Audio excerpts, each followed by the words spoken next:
नमस्कार, जय हिंद, जय महाराष्ट्र. मी तुमचा मित्र आनंद राठोड. मित्रांनो, आता इलेक्शन जवळ येतील, मग पैसेही येतील, बिर्याणी येईल, बाटल्या येतील, सगळ्या गोष्टी मिळतील. पण इलेक्शन संपल्यानंतर तुम्हाला 5 वर्ष काहीच मिळणार नाही.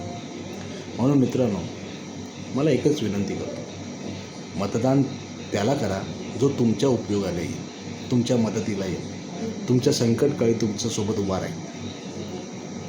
5 फक्त मूलभूत सुविधा आहेत, ते मिळाल्या की आपलं आयुष्य सुखरूप जाईल असं वाटत असेल तर ते चुकीचं आहे. कारण भविष्यामध्ये भरपूर गोष्टी आपल्याला परिवर्तन करायचे, पण ते करण्यासाठी आपल्याला आपल्या हक्काचा माणूस हवा, आपला माणूस हवा.